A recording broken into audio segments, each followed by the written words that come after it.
नमस्कार साथियों, स्वागत है आप सभी का। मैं हूं अंकित अवस्थी और आप हैं मेरे साथ में आज एक ऐसी चर्चा करने, जो चर्चा आपको याद दिलाएगी कि इस दुनिया में मीटिंग्स तो बहुत होती हैं, यात्राएं भी शायद नेताओं की बहुत होती होंगी, लेकिन कुछ खास मीटिंग्स या यात्राएं कहलाती हैं। उनमें से ही एक मीटिंग्स इस साल की शुरुआत में लगभग मध्य में आपने ट्रंप के आगमन के बाद इन दोनों की देखी, जिसमें रूस के पुतिन और अमेरिका के ट्रंप आपस में मिले तो दुनिया की पूरी नजरें इन पर गड़ी हुई थी कि शायद दुनिया में शांति आ जाएगी। ऐसी ही एक मीटिंग और देखी जब शी जिनपिंग ने पूरी शक्ति प्रदर्शन के रूप में एससीओ की समिट बुलाई। भारत के प्रधानमंत्री और पुतिन वहां पहुंचे और सबकी एक मीटिंग का दृश्य निकल कर आया। दुनिया ने इस पर भी खूब चर्चाएं बनाई। एक ऐसी ही मीटिंग फिलहाल होने जा रही है जो कि शायद इस साल की शुरुआत से ही अपेक्षित थी, जिसके लिए न जाने कितने लोग सोचते हैं कि अगर ये मीटिंग टाइम से हो गई होती या ये दोनों लोग पहले ही बतिया लिए होते तो दुनिया पर टैरिफ रूपी बम ना गिरा होता। क्योंकि ट्रंप जब सत्ता में आए थे तो सबसे पहले टैरिफ नामक हथियार का जो उपयोग किया था वो इन्हीं के ऊपर तो किया था। ऐसे में इन दोनों की मीटिंग कितनी खास है, आज के सेशन में इसका जिक्र होगा, क्योंकि इन दोनों की मीटिंग ना केवल अमेरिका और चीन आपस में एक दूसरे के लिए खास मानते होंगे, बल्कि दुनिया में चले आ रहे पूरे ट्रेड वॉर में इसका बहुत बड़ा महत्व होगा। तो आज के सेशन में जिक्र होगा इस मीटिंग का, क्योंकि फिलहाल ये घटना अपने आप में एक बड़ी सुर्खी बनकर के दुनिया में तैर रही है कि ट्रंप इस महीने के आखिर में शी जिनपिंग से मिलने वाले हैं और उनकी इस मुलाकात के साथ साथ बहुत सारे प्रश्न दुनिया में तैर रहे हैं कि क्या उस दिन टैरिफ युद्ध समाप्त हो जाएगा, क्योंकि इन्होंने सब पर जो बोझा लादा वो सबसे पहले चीन को ही टैरिफ से तना करके फिर दुनिया को ट्रायल के रूप में लेना शुरू किया था। तो आइए साथियों चर्चा करते हैं इस साल की उस सबसे बड़ी घटना की, शायद सबसे बड़ी ना कहें तो प्रमुख घटनाओं में से सबसे बड़ी घटना की। चर्चा है कि ट्रंप जब से इलेक्शन जीते उसके बाद से उन्होंने दुनिया को अपने नजरिए से व्यापारी ट्रंप बन के देखना शुरू किया और उस व्यापारी ट्रंप ने दुनिया को टैरिफ रूपी हथियार से अवगत कराया। शायद उससे पहले दुनिया किताबों में तो पढ़ी हुई थी, लेकिन रियल टर्म्स में तब पता चला जब ट्रंप ने अपनी तरफ से कनाडा पर 25%, चाइना पर 10%, मैक्सिको पर 25% टैरिफ ला दिया था। आपको याद होगा शुरुआत में ट्रंप ने कनाडा पर यह कहते हुए टैरिफ लादा था कि यार तुम ना हमें बहुत सारा माल बेचते हो, बॉर्डर पर हिफाजत नहीं करते हो, तुम्हारे यहाँ से एक ड्रग है जिसका नाम फेंटेनिल है, जिसको चाइना बनाता है, तुम्हारे बॉर्डर से हमारे देश में घुसा देता है, तो तुम्हें पनिशमेंट रूपी हम टैरिफ दे रहे हैं। उस समय ये टैरिफ बहुत लगा था, दुनिया को लगा अरे यार ये टैरिफ तो बहुत बड़ी चीज होती है, ये होता क्या, खूब चर्चाएं हुई। चाइना का नाम भी उसमें शामिल आया कि जब चाइना पर 10% टैरिफ लगाया जाएगा। उन दिनों चाइना को पता था कि दुनिया में वो सप्लाई चेन का किंग पिन है और ऐसे में अगर वो नाराज हो गया तो दुनिया में सारी सप्लाई रुक जाएंगी। तो ऐसे में चीन ने अमेरिका को चिढ़ाते हुए रिवर्स में उतना ही ट्रंप पर यानी कि अमेरिका पर टैरिफ लगा दिया।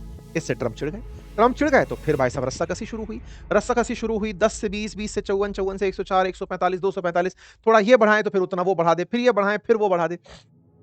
बढ़िया दोनों के बीच में रस्साकसी चलती रही। कोई बात नहीं साहब, इस रस्साकसी में हुआ ये कि ट्रंप का ना डर निकल गया और दुनिया के प्रति से उसका जो झिझक थी ना वो कहीं ना कहीं समाप्त हो गई। उनके मन में ये भावना आ गई कि अब जब मैंने दुनिया की सप्लाई चेन कही है या दुनिया की सेकंड पावरफुल कंट्री चीन के साथ ही झगड़ा मोल ले लिया, तो अब तो ये सब चुन्नू मुन्नू टाइप के देश हैं, इनको तो मैं निपटा दूंगा। और सच बात भी ये है कि उसने अपने सारे मित्र राष्ट्र, जितना चाहे यूरोप बैठा हो चाहे हम भी हों यार, उनको उसने ये समझा कि यार ये तो क्या ही है, जब चीन के साथ हम इतना व्यापार करते हैं, जो चीन हमारे साथ आंख में आंख डाल करके पिछले कार्यकाल में भी दिखा रहा था, जब मैंने उन्हीं को साध लिया तो अब कुछ है नहीं। इन दोनों के बीच में रस्साकसी चलना शुरू हुई। इस रस्साकसी का मुख्य केंद्र कुछ और था। अगर आप चल करके कुछ डेटास को फिगर आउट करें तो समझ भी पाएंगे। असल में क्या है ना कि अमेरिका और चीन का जो व्यापार है, उस व्यापार में चाइना बहुत पैसा कमाता है अमेरिका से। कितना कमाता है उसका आंकड़ा समझना। अमेरिका और चीन का व्यापार कुल पड़ता है $582 बिलियन का, मतलब दोनों देशों का एक्सपोर्ट इंपोर्ट मिला दिया जाए तो, जिसमें से चाइना अमेरिका को जो व्यापार करता है वो है $438 बिलियन का। $438 बिलियन का चाइना अकेले अमेरिका को एक्सपोर्ट करता है, वहीं अमेरिका चाइना को $143.2 बिलियन का एक्सपोर्ट करता है। ये 2024 की बात बता रहा हूं। दोनों का अंतर निकालो तो $295.5 बिलियन, लगभग $300 बिलियन का लाभ व्यापार से चीन कमाता है अमेरिका से। अच्छा, ये 3 देश हैं ऐसे, 3 देश में एक का नाम मैक्सिको, एक का नाम कनाडा और एक का नाम चाइना। अगर इन तीनों का कुल व्यापार जोड़ दिया जाए ना तो ये लगभग $2 ट्रिलियन के आसपास पड़ता है जो अमेरिका से करते हैं। और ये अमेरिका से व्यापार करके लगभग $1 ट्रिलियन साल का कमाते हैं। ये $1 ट्रिलियन मजाक नहीं है। भारत कुल जीडीपी अभी $4 ट्रिलियन के नहीं बन पाया है। पूरी जीडीपी की वैल्यू 4 ट्रिलियन और ये 3 देश मिलकर के अमेरिका से लाभ इतना कमा लेते हैं। सोचो अमेरिका खुद कितनी बड़ी ट्रिलियन इकोनॉमी होगी, लगभग $30 ट्रिलियन वो बताते हैं, लेकिन वास्तविकता में दुनिया के लिए वो बहुत बड़ा बाजार है। बाजार आप कहेंगे नंबर्स में तो हम लोग हैं, लेकिन पेइंग कैपेसिटी के अंदर अगर आप बात करें तो अमेरिका नंबर 1 पर आता है, क्योंकि वहां के लोग पैसे देते हैं और जब पैसे देने वाली बात हो तो दुनिया के लोग पैसे कमाते हैं। अमेरिका जब मतलब ट्रंप के नेतृत्व में आगे बढ़ने लगा तो अमेरिका को ये रियलाइज हुआ कि लोग यार हमसे कमाते ही कमाते हैं, हम भी तो उनसे पैसे कमाएं और कमाने के लिए हम अपनी तरफ जब भी कोई सामान बेचने आए उससे कुछ टैरिफ वसूलते हैं ताकि कुछ कट तो हमें भी मिले, और जब हमारा माल उनके यहाँ बिकने जाए तो वो हमारे ऊपर टैक्स थोड़े कम लगाएं ताकि हम अपना सामान बेच करके लाभ कमाएं। बस इसी को लेकर के ट्रंप ने दुनिया में चाइना के साथ झगड़ना शुरू किया। लेकिन चाइना इस बीच में कितना बड़ा बन चुका था ये भी दुनिया को बाद में पता चला। कैसे? जब वो अमेरिका से झगड़ रहा था उसी बीच में चाइना ने अमेरिका को भेजे जाने वाले कुछ महत्वपूर्ण उत्पाद कंट्रोल कर लिए। जैसे ये रेयर अर्थ मेटल्स को बेचा, रेयर अर्थ मिनरल्स को एक्सपोर्ट किया करता था। किसी को पता भी नहीं चला, चीन ने अमेरिका को रेयर अर्थ मिनरल्स बेचना रोक दिया। इतनी सी बात थी लेकिन किसी को नोटिस नहीं हुई, थोड़ा बहुत माल था। बाद में पता चलता है कि अमेरिका की बहुत सारी टेक्नोलॉजी चाहे स्पेस से जुड़ी हो चाहे डिफेंस से जुड़ी हो, वो चीन के एक्सपोर्ट पर टिकी है। चीन ने उन्हें कंट्रोल करके ट्रंप को ये रियलाइज किया कि नहीं, अगर ये आपको नहीं मिली तो आप परेशान हो जाएंगे, आपको मेरे सामने झुकना पड़ेगा। ट्रंप झुके और ट्रंप को चाइना के साथ डील में आना पड़ा। समय लगा लेकिन डील आते आते यहां तक आ गई कि अब चाइना अमेरिका को मात्र 30% टैरिफ पर सामान बेच रहा है। हम लोग 50% में चल रहे हैं, वो 30% में चल रहा है। चाइना ने अमेरिका को ना केवल झुकाया बल्कि अमेरिका से यह परमिशन भी ली कि चाइनीज छात्र अब अमेरिका ज्यादा बड़ी संख्या में पढ़ने आएंगे। ट्रंप की यह पहली हार थी। जियोपॉलिटिकल हार में आपने केवल युद्ध में उनकी हार देखी, लेकिन सही मायने में किसी दूसरी इकोनॉमी के सामने ये अपने आप को फेल होते हुए देखे।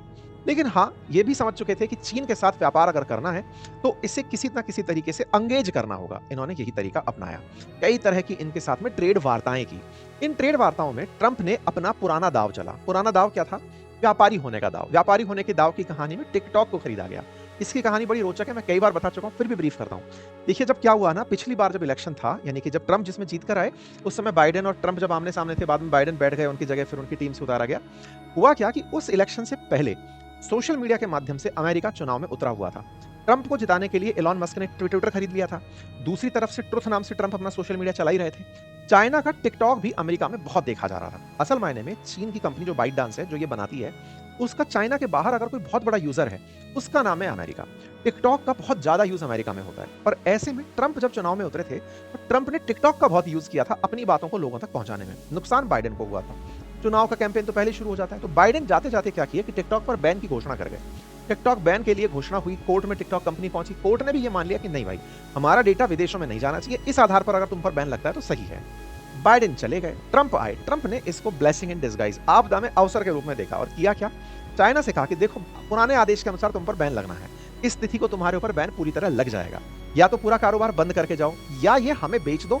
चाइना से बाहर वाला जो कारोबार है या फिर जो अमेरिका इटसेल्फ के अंदर जो तुम्हारा कारोबार है, ये हमें दे दो, हम इसे ऑपरेट भी कर लेंगे और इसके तुम्हें पैसे भी दे देंगे। लेकिन तुम्हारी को यहाँ का काम केवल तभी करना होगा जब कोई अमेरिकी मालिक इसका होगा। भाई साहब, इस रस्साकसी में चीन ने टिकटॉक खो दिया और उसने बकायदा इसे सेल कर दिया $14 बिलियन में अमेरिका को। अमेरिका ने कहा कि हम खुद ही यहाँ के उद्योगपतियों को ढूंढेंगे और उन्हीं को ये चीज पकड़ाएंगे। तो ये खबर है, आप देख सकते हैं, सितंबर 26 की, जिसमें द आर्ट ऑफ डील के नाम पर व्हाइट हाउस ने लिखा कि टिकटॉक को यूएस के लिए अब ले लिया गया चाइना से। ठीक है साहब, ये खबर बाहर आती है। इस खबर के बाहर आने के बाद चीन में एक मलाल तो है ही, यार अमेरिका नेगोशिएशन में उसका एक बहुत बड़ा प्रोडक्ट छीन लिया, सोशल मीडिया के अंदर उसे ऊपर नहीं आने दे रहा।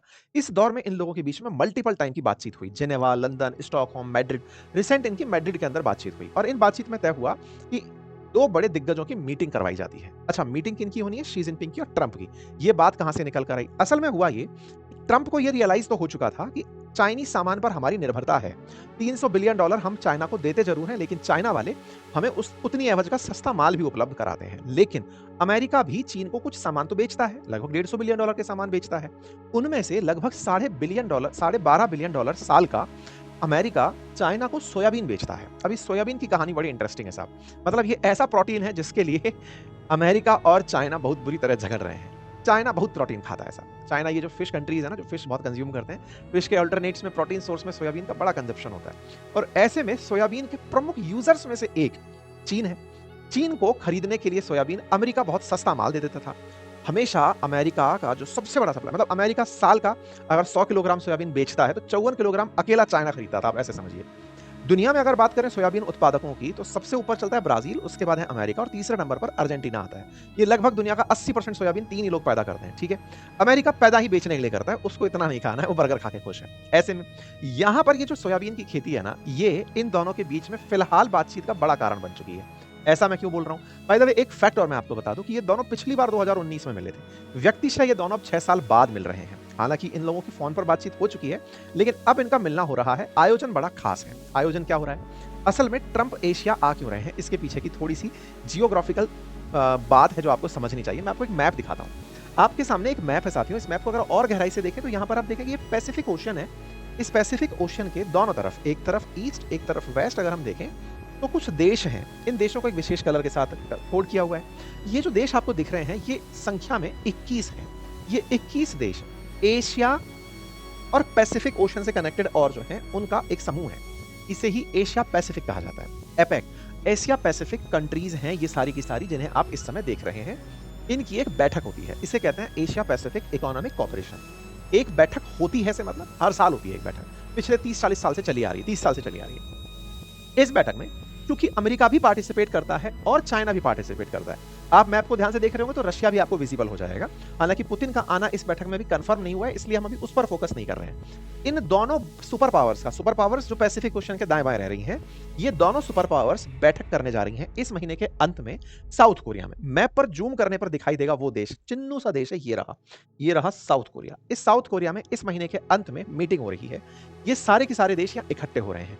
इन देशों के आपस में जब बातचीत होंगी तो उसमें ट्रेड सबसे महत्वपूर्ण मुद्दा होता है। जैसे नाटो के अंदर मुद्दा सुरक्षा होता है, ऐसे एपेक के अंदर बैठक के अंदर मुद्दा ट्रेड होता है। अब एक और मैं आपको तथ्यात्मक जानकारी दे देता हूँ। दुनिया में ये जो आप समुद्र देख रहे हैं, जैसे आपको यहाँ इंडियन ओशन दिख रहा है, यहाँ एटलांटिक ओशन दिख रहा है, ऐसे ही यहाँ पर आप देखेंगे ना तो यहाँ पर आपको गल्फ दिखेगा, इंडिया के पड़ोस में ये रहा गल्फ है ना। ऐसे यहाँ पर बंगाल की खाड़ी दिखाई दे रहा है। इनके अराउंड कुछ मतलब समूह बने हुए हैं। जैसे ये जो आप इंडियन ओशन देख रहे हैं ना, इस इंडियन ओशन के आसपास एक समूह है जिसका नाम है IORA, Indian Ocean Rim Association. मतलब इसका जो मेजर काम है वो ये है कि भाई इस क्षेत्र के अंदर जितने भी कंट्री हैं वो आपस में किस तरह की बातचीत करते हैं। ऐसे ही अगर आप देखेंगे तो यहाँ पर ये अमेरिका और ये वाला जो यूरोप है ना, इनके ही इर्द गिर्द नाटो बना हुआ था, यानी नॉर्थ अटलांटिक ट्रीटी ऑर्गेनाइजेशन। ठीक है, जैसे यहाँ पर पैसिफिक ओशन के इर्द गिर्द मैंने आपको बताया एपेक के अंदर क्या था, एशिया पैसिफिक इकोनॉमिक कॉर्पोरेशन है ना। जैसे इंडियन ओशन के अंदर IORA हो गया। ऐसे ही यहां पर अगर आप देखें तो ये बिम्स्टेक अगर आपने सुना हो तो बिम्स्टेक जो है ना वो इस बे ऑफ बंगाल के आसपास हो गया। ऐसे गल्फ के अराउंड में GCC हो गया, गल्फ कॉर्पोरेशन है ना। तो इस तरह से दुनिया भर में समुद्रों के आसपास कई तरह के समूह बने हैं। उनमें से सबसे पावरफुल जो इकोनॉमिक रूप से है वो ये एपेक है। ठीक है, उसकी बैठक होने जा रही है यहाँ पे। तो अब आप पूछेंगे सर इस एपेक के अंदर क्या भारत पार्टिसिपेट नहीं करता? देखिए अगर ज्योग्राफिकल आंसर दें तब तो बात यह है कि इंडिया चूंकि पैसिफिक ओशन में पैर ही नहीं लगाता तो ऐसे में तो हमारा यहाँ होना लाजमी नहीं है। लेकिन वास्तविकता यह है कि ये इतना बड़ा ऑर्गेनाइजेशन है कि इसमें भारत जाना जरूर चाहता है। हमने इसमें अप्लाई भी किया था, लेकिन जब शुरुआती रूप में ये अराउंड 1989 ये संगठन की स्थापना हुई थी और हमने जब इसमें ट्राई किया था जाने की, उस समय यह हुआ कि इंडिया को यह कहकर के इस संगठन में नहीं लिया गया कि आप लोग ना क्लोज्ड इकोनॉमी है, मतलब टाइप ऑफ नॉर्थ कोरिया को अगर आप यहाँ देखें तो यहाँ पे नॉर्थ कोरिया भी इसका मेंबर नहीं है, जबकि वो पैसिफिक ओशन में है। अब खुली इकोनॉमी नहीं, आप अपने मतलब इकोनॉमी में लोगों को इंटरफेयर नहीं करने देते। उस समय तक हमने LPG यानी लिबरलाइजेशन, प्राइवेटाइजेशन, ग्लोबलाइजेशन को अपनाया नहीं था। तो जब हमने वो नहीं अपनाया था तो इन्होंने कहा कि नहीं फिर आप खुलेपन के साथ काम नहीं कर पाएंगे, फिलहाल के लिए तो आप रहने दीजिए। हम लोग ने भी तब एफर्ट्स नहीं मारे, LPG रिफॉर्म्स आए हमारे देश में, फिर हमने दुनिया की कंपनियों को अपने देश में आने दिया, हमने अपने काम को आगे बढ़ाना शुरू किया, धीरे धीरे हम लोग वैश्विक इकोनॉमी बनने लगे। फिर हमने दोबारा जब ट्राई किया उस समय तक इनका एक नियम आ गया था 1997 में। नियम यह आ गया कि ये किसी और देश को इनवाइट ही नहीं करेंगे, आने ही नहीं देंगे। जबकि 1998 में इन्होंने रशिया को एंट्री कराई थी, लेकिन 1997 में इन्होंने रशिया से आवेदन पहले ही ले लिया था और नियम बना दिया था कि भाई ये अब आखिरी कंट्री है, इनके बाद हम किसी को नहीं घुसने देंगे। ऐसा कह के फिर इंडिया के ऊपर बैन लग गया एक तरीके से, मतलब वो आ नहीं पाया। ये नियम आज तक चला आ रहा है कि इस संगठन में कोई और शामिल नहीं हो पाता। 1998 में अगर कोई शामिल हुआ तो उसके बाद में कोई शामिल नहीं हो पाता। इंडिया के एप्लीकेशन को एक तरीके से ये माना जाता है कि हाँ देखेंगे, बाकी आपसे तो बातचीत हो ही जाती है, आपको डायलॉग पार्टनर बना लेते हैं, आपको ऑब्जर्वर बना लेंगे, इस तरीके से। इसकी जब 2023 में मीटिंग हुई थी ना, वो अमेरिका में ही हुई थी और उस मीटिंग में भारत की तरफ से पीयूष गोयल जी गए थे उस मीटिंग को अटेंड करने। मैं तस्वीर दिखाऊंगा आपको अभी। और वो जब मीटिंग हुई थी तब भारत का प्रतिनिधित्व वो जब कर रहे थे, मुद्दा यही था कि भाई हम भी ट्रेड के अंदर जानना चाहते हैं कि फ्री ट्रेड कैसे होगा, ओपन इकोनॉमी कैसे हो, ट्रेड बैरियर्स को कैसे हटाया जाए। भारत इसलिए इसमें पार्टिसिपेट करना चाहता है। तो उम्मीद है आप एपेक का महत्व समझ गए हो।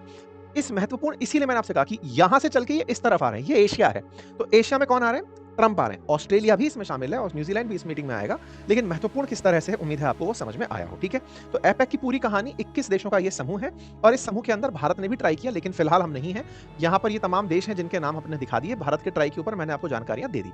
अच्छा, अब क्या होता है कि इसकी मीटिंग के अंदर मैंने एक बात बताई ना आपको, जब गए थे पिछली बार तो ये आपको पीयूष गोयल जी दिखाई दे सकते हैं, बाइडेन और शी जिनपिंग आपको दिखाई दे सकते हैं। 2023 की एपेक की बैठक है। ऐसी ही एपेक की बैठक इस बार साउथ कोरिया में हो रही है और वहां पर इस बार अमेरिकी राष्ट्रपति ट्रंप होंगे तो शी जिनपिंग भी वहां पर प्रेजेंट होंगे। ये पिछली बार जब दोनों साथ थे यानी कि अमेरिकी राष्ट्रपति और चीनी राष्ट्रपति, तब इन दोनों को आपने साथ में देखा था। इस बार भी जब होंगे तो ये बैठक बहुत मायने रखती है। अब आप पूछेंगे, ओहो! ये तो साउथ कोरिया आ रहे हैं, इसमें इतना खुश होने की क्या बात है? देखिए, भारत भी एससीओ मीटिंग में गया था। एससीओ मीटिंग में गया था, लेकिन वहां पर पुतिन और प्रधानमंत्री मोदी की मीटिंग हुई, या फिर भारत के प्रधानमंत्री की, पुतिन की, शी जिनपिंग की, तीनों की मीटिंग हुई। दुनिया का ध्यान आकर्षित हुआ ना। इसी तरह से यहां पर ट्रंप आ रहे हैं।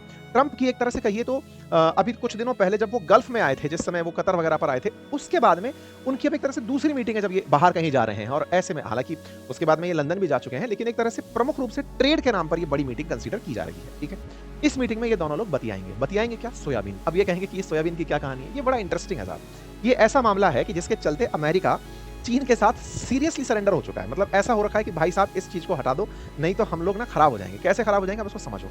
आपको याद है ना, भारत को अमेरिका अपनी तरफ से भुट्टे बेचना चाहता था, मतलब मक्का बेचना चाहता था। इस पर हमने बताया भी था कि जीएम मक्का को लेकर के किस तरह के बयानबाजी चल रही है, हमने सेशन किए थे। सोयाबीन की कहानी बड़ी इंटरेस्टिंग है कि दुनिया में सोयाबीन के उत्पादकों में सबसे ज्यादा, लगभग 163 मिलियन ऑफ टन सोयाबीन केवल और केवल ब्राजील पैदा करता है। नंबर 2 पर अमेरिका 122.7 मिलियन टन सोयाबीन पैदा करता है। दुनिया के टॉप प्रोड्यूसर्स को अगर आप देखें तो ब्राजील, यूएस, अर्जेंटीना टॉप पर आते हैं। यहां पर अर्जेंटीना देखना मत भूलिएगा। भारत को अगर आप देखोगे तो 5वें नंबर पर आता है, 12.58 मिलियन टन सोयाबीन उत्पादक में भारत शामिल है। लेकिन अमेरिका का जो नंबर है, ये भारी नंबर है। ब्राजील ताजा ताजा निकल करके बहुत तेजी से ऊपर चला गया है। अब ये कहानी को बड़ा इंटरेस्टिंग रूप से समझिएगा। चाइना जो है ना, ये 20.65 मिलियन टन सोयाबीन पैदा करते हुए भी लार्जेस्ट इंपोर्टर है सोयाबीन का। और ये इंपोर्ट अब तक करता था अमेरिका से। कब तक? जब तक ये टैरिफ युद्ध शुरू नहीं हुआ था। कितना करता था? साढ़े 12 बिलियन टन के आसपास का सोयाबीन इंपोर्ट होता था यूएस से चाइना के लिए। मतलब चाइना इतना बड़ा सोयाबीन का कंज्यूमर था। जब इतना बड़ा कंज्यूमर था तो यूएस के अंदर, और आज से नहीं, 1990s से सिंगल लार्जेस्ट इंपोर्टर बना हुआ है ये। और ये हमेशा चाइना से सोयाबीन मंगा करके खा रहा है साहब। अच्छा साहब, इस तरह से आप देख सकते हैं कि अमेरिका का जो एक्सपोर्ट है ना, 54% अकेले चाइना को जाता है। और ये कहां से जाता है? अगर अमेरिका की बात करें तो ये अमेरिका के तमाम वो राज्य हैं जो हरे भरे दिख रहे हैं आपको, यहां से एक्सपोर्ट ज्यादा होता है चाइना को। अच्छा, इनमें से मैंने एक राज्य आपको यहां पर मार्क किया हुआ है, इसका नाम है आओवा। ये वाला जो राज्य है, इस राज्य की एक विशेष महिमा है साहब। वो क्या? चीनी राष्ट्रपति खुद यहां पर कई बार आ चुके हैं ये सीखने कि तुम लोग सोयाबीन पैदा कैसे करते हो, और वही तरीका हम चाइना में अपनाएंगे। मतलब एक तरह से एग्रीकल्चर सीखने के लिए यहां आ चुके हैं। यहां के लोग चाइना के प्रति बहुत अच्छी श्रद्धा रखते हैं। इंटरेस्टिंग फैक्ट ये है कि ये वाला पूरा बेल्ट ट्रंप का भी वोट बैंक है। ऐसा होता है कि कुछ बॉर्डर एरियाज जो हैं वो बाइडेन के हैं, क्योंकि वहां पर माइग्रेंट्स बहुत ज्यादा हैं, तो वो बाइडेन के फेवर वाले लोग हैं। ये मध्य अमेरिका है, यहाँ पर ट्रंप का बड़ा प्रभाव है। तो ट्रंप वाले जो क्षेत्र हैं, यहाँ सोयाबीन बहुत पैदा होता है। कोइंसिडेंस है कि ये लोग चाइना के भी बहुत फेवर वाले देश हैं। अच्छा, ये 2023 में, ये मैं आपको सामने एक न्यूज दिखा रहा हूँ, 2012 की एक तस्वीर है। ये 2012 की तस्वीर 2023 में छपी थी, जब ये एपेक की मीटिंग के लिए यूएस आए थे।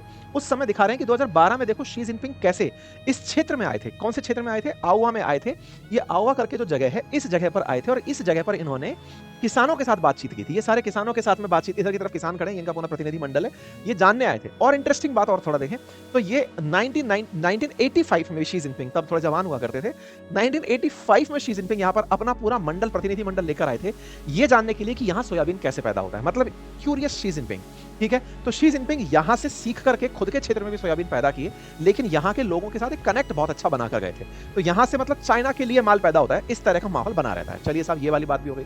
अब कहानी कहां आई? कहानी आई इन भाई साहब के दिमाग में टैरिफ लगाने की। टैरिफ लगाने की आई तो इनने कहा कि यार हमारी वजह से भी तो आपके बहुत से राज्यों में फायदा हो रहा है, और जहां फायदा हो रहा है वहां वोट बैंक है आपका। आपने अगर हमसे कुछ खेला खेला तो हम वहां खेला खेल देंगे, और हुआ भी यही। जब भाई साहब ये टैरिफ करे जा रहे थे, चीन ने केवल एक आदेश से इनके यहां से आ रहा सोयाबीन रोक दिया। चाइना ने होल्ड कर दिए सारे ऑर्डर कि यूएस से अब सोयाबीन नहीं खरीदेंगे। इधर ब्राजील धमाधम सोयाबीन पैदा कर रहा था, इन्होंने $12.5 बिलियन साल का खरीदने वाला जो सोयाबीन था उसको $0 पर पहुंचा दिया। आप अगर देखें तो आप जानकर हैरान होंगे, ग्राफ को यों शप्प से नीचे लिया है। 2024 में इतना माल बिक रहा था, और यहां पर आप अप्रैल तक आते आते देखो, जब टैरिफ युद्ध चलना शुरू हुआ, $0 पर ले आए। और इसकी जगह किसको यूज कर लिया? ब्राजील को यूज कर लिया। चाइना वालों ने कहा ब्राजील तुम बेचो हमें। इंटरेस्टिंग था, ब्राजील महंगा बेचता था, लेकिन इन्होंने महंगा खरीदा, अमेरिका से नहीं खरीदना भाई साहब, तो ये अमेरिका से नहीं खरीदा। ठीक है, इसकी खबर इस तरह से बनती है कि 1990s के बाद पहली बार ऐसा हो रहा है कि चाइना ने अमेरिका को इस बारे में कि बेटा लो तुम्हारे यहां से आप सोयाबीन नहीं खरीद रहे। कोई बात नहीं, ये एक मार थी अमेरिका पर। जिस क्षेत्र में मार पड़ी उस क्षेत्र से ट्रंप का प्रभाव खराब होने लगा, क्योंकि वो सब लोग बड़े किसान थे और वो ट्रंप को खोचने लगे कि सर आपकी वजह से दिक्कत आ गई। ट्रंप को उनके लिए विशेष मार्शल प्लान के तहत राहत देनी पड़ी। ये किसान हैं जो कि खींचने लग रहे हैं इस समय पर अमेरिका के अंदर कि साहब इनके चलते हमारा नुकसान हो गया। सोयाबीन फार्मर्स नाराज हैं और वो इस समय ट्रंप के क्षेत्र में हैं और ट्रंप जो है इनसे समझ में आता है कि अगर ये नाराज रहे तो हमारा नुकसान होगा। ट्रंप को विशेष रूप से राहत पैकेज अब इन क्षेत्रों में चलाने पड़े। एक खेला तो ये हुआ। चाइना ने एक खेला और खेला, इसीलिए ट्रंप ने यहाँ पर सोयाबीन फार्मर्स के लिए अलग से लाइन लिखी, भाई परेशान मत हो, तुम लोगों के लिए मैं शी जिनपिंग से बात करने वाला हूं अगले 4 हफ्ते के अंदर। ठीक है साहब, एक और खेल होता है साहब। इस बीच में क्या खेल होता है, अभी यूएन के अंदर ना सारे देश बैठ करके बातचीत कर रहे थे और उस समय बातचीत जब कर रहे थे तो वहां पर अमेरिका के वित्त मंत्री यूएन में अपना भाषण देने वाले थे। उनके मोबाइल पर वहां के कृषि मंत्री का एक व्हाट्सएप मैसेज आता है, मतलब एक मैसेज है, टेक्स्ट मैसेज है। वो एक एसोसिएट प्रेस करके न्यूज चैनल है, उसके पत्रकार ने फोटो खींच ली। मतलब ऐसा होता है ना, पत्रकार तो झांकी रहे होते हैं कौन क्या कर रहा है, तो नेताजी मोबाइल में क्या देख रहे हैं, नेताजी के मोबाइल की फोटो खींच ली, कैमरा अच्छा था। उस कैमरे के अंदर जो बात निकल कर आई वो बड़ी इंटरेस्टिंग थी और उससे अमेरिका में एक अलग माहौल बन गया। क्या हुआ, मंत्रियों का परिचय मैं करा दूं। अमेरिका के वित्त मंत्री थे स्कॉट बेसेंट और यूएन में वो भाषण देने वाले थे और कृषि मंत्री ब्रुक रोलिंग का उनके पास मैसेज आया था। मैसेज में लिखा था कि भाई साहब आपको एक जानकारी दे दूं कि हमने अभी कल ही तो अर्जेंटीना को राहत पैकेज दिया था। अर्जेंटीना मैंने याद दिलाया था ना, ब्राजील के बाद में तीसरे नंबर का सबसे, ब्राजील, अमेरिका और अर्जेंटीना, मतलब सोयाबीन प्रोड्यूसर। अर्जेंटीना दक्षिण अमेरिकी देश है। दक्षिण अमेरिकी देश के यहाँ पर बड़ी दिक्कत चल रही थी, मतलब फाइनेंशियल क्राइसिस चल रहा था। उसने अमेरिका से बेल आउट पैकेज मांगा था कि साहब हम बर्बाद हो जाएंगे, हमें पैसा दो। कल ही यानी कि एक दिन पहले ही अमेरिका ने उनको बेल आउट पैकेज दिया था। बेल आउट पैकेज दिया ताकि तुमको राहत मिले और तुम उबर के वापस खड़े हो पाओ। इधर से बेल आउट पैकेज पाता है वो अर्जेंटीना और दूसरी तरफ वो चाइना को बोलता है कि मैं आपको सोयाबीन देने को तैयार हूं और इस बार मैं ब्राजील से भी सस्ता सोयाबीन दूंगा, मैं आपकी एक्सपोर्ट ड्यूटीज को भी हटा दूंगा। एक तरीके से तीनों में कंपटीशन था, अर्जेंटीना वो भी जीत गया। मतलब एक तरीके से अर्जेंटीना अमेरिका से पैसा पाया और खुद के यहाँ पे टैक्स कम करके, जिस टैक्स से वो खुद के यहाँ पर बेल आउट पैकेज की वापसी कर सकता था, वो टैक्स कम करके एक्सपोर्टर के रूप में बैठ गया सोयाबीन का। ये कृषि मंत्री जो है इनको बता रहे हैं कि सर आप बेल आउट जिसको पैकेज दिए थे उसने हमारे किसानों के लिए बहुत बड़ा नुकसान कर दिया। अर्जेंटीना का खेल हो गया। अर्जेंटीना ने जो ट्रंप के साथ किया वो अपने आप में बड़ी दिक्कत हो गई, क्योंकि अमेरिका ने अभी थोड़ी देर पहले तो बेचारे की मदद की थी और चाइना ने अर्जेंटीना से सोयाबीन खरीदना शुरू कर दिया। ये दूसरी बड़ी खबर सितंबर 24 के दिन बाहर निकल कर आ गई। अर्जेंटीना ने चाइना को सोयाबीन एक्सपोर्ट करना शुरू कर दिया। ये खबर अपने आप में अमेरिकी किसानों के लिए एक बहुत बड़ा सेटबैक थी कि पहले ब्राजील, अब अर्जेंटीना, अब हमारा माल कैसे बिकेगा। और अमेरिका परेशान ही इस बात से है कि यार मैं अपने वोट बैंक को, क्योंकि किसान एक बड़ा प्रेशर ग्रुप होता है, मतलब कि भाई वो लोग हैं जो वोट के लिए सीधा सीधा ट्रंप को परेशान कर सकते हैं। ट्रंप की जैसी एकदम कंठ पकड़ में आए तो ये तुरंत चल पड़े कि भैया सुनो हम तुमसे बात करने आ रहे हैं, सोयाबीन प्राथमिकता है। 4 हफ्ते बाद भी बोल सकते थे इस बात को, पहले इसलिए बोला ताकि अमेरिका के अंदर थोड़ा सा रेस्ट बना रहे, इनके खिलाफ प्रोटेस्ट ना हो। उम्मीद है कि अब आप इस पूरी कहानी को समझ गए हो। तो ऐसे में अमेरिका का सोयाबीन फार्मर्स के लिए फिलहाल तो एड पैकेज की घोषणा हुई है, लेकिन ये ट्रंप से जरूर बातचीत इस पर वो शी जिनपिंग से जरूर बातचीत करेंगे। उम्मीद है कि आपको इनकी इस यात्रा से मायने जो निकलते हैं वो समझ में आए हों और यात्राएं व्यापार के लिए कितना जरूरी है ये तो अमेरिका और चाइना जानते हैं, लेकिन दुनिया के लिए कितनी जरूरी है ये एपेक मीटिंग के बाद में पता चलेगा। बाकी आप लोग इस विषय पर क्या सोचते हैं अपनी राय जरूर कमेंट बॉक्स में रखें।